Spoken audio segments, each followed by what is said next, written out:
باشی من انتخاب میکردم کشور تاجیکستانه. نمیفهم چرا من دوست دارم مردم تاجیکستانه. فرهنگ هستی ملت است. ما البته مردم با فرهنگیم، با مدنیتیم، تاریخی ما سنندوستیم. واقعا من دوست داشتم که از تاجیکستان باشم. کشور است که یعنی مردمش بی ضرر است. سلام، من خواستم که همین خواهرک در جواب بگردانم.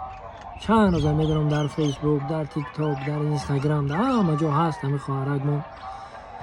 یک جوابش بگردانم همین خواهرک مون. اول 10,000 رحمت میگیم که خواهرک مون تاجیکستانی ما رو انتخاب کرد. البته که تاجیکستانی ما با انتخاب کردن هزار میلیون بار راست گفته، توری گفته، توری انتخاب کرده. مقصد تاجیکستانی ما به گفتن توری نمیگیره، فقط اومده دیدن در کار. میگه شنیدن که بود مانند دیدن. مقصد تاجیکستانی ما در حقیقت یک صلح و صلاح ما داریم، این باغ و راغ ما داریم، این کوه و دشت و تپه و ایلاقی که ما داریم به گفتن توری نمیگیره، فقط اومده دیدن در کار. دوستا بیا یک سوال کنم.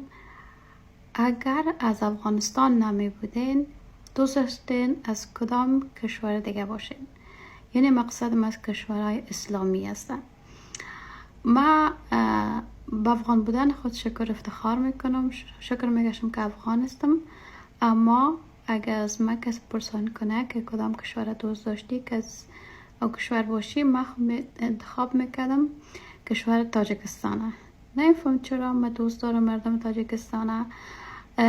دیگه مردم بی ضرر هستن، مردم با فرهنگ هستن. مسئله فرهنگ، ما یک چی داریم میگه که فرهنگ هستی ملت است. ما البته مردم با فرهنگیم، با مدنیتیم. با چی مسئله گپ زدن؟ در کار کسی غرض ندارن و در من دوست هستن. دیگه انا مسئله صنعتکارا دا گفت که صنعت دوستم. ما یک ولایت داریم، ولایت ختلان میگن. نه اینکه ولایت ما، ولایت سوخت مونم خیلی، ولایت مختار کوهستان بدخشان مونم خیلی. و ایمینای هم ولایت ختلان مونده. یا خونه پس یا حافظ است. یا خونه پس یا صنعتکار است، صنعت دوست است. در حقیقت دیگه بود درست تاریخی ما صنعت دوستیم.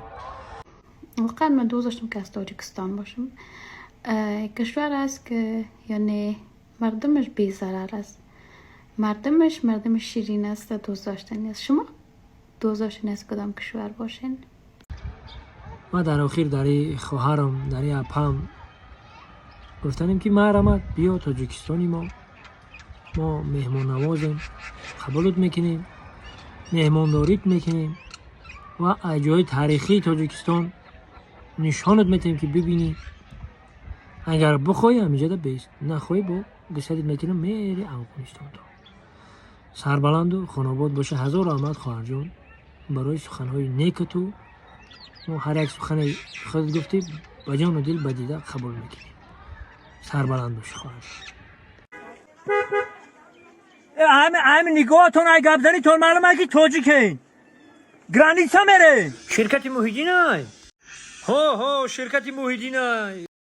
بیاین یک ساعت شما را نگاه دارم، بیاین رفتم بینید.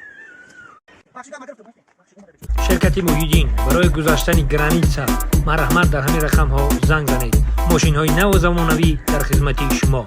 آدرس مترو وادنی استادیوم. یا بچه بشینین یک ساعت من شما را این تلفنتون زنگ میزنم نمیبردونین. ببین اینا زور بودن. پچته فرچی دکمیتور هم را حل نکنه. همش ایرو میلیون ایرو. ایرو میلیون باشه 8 کنه.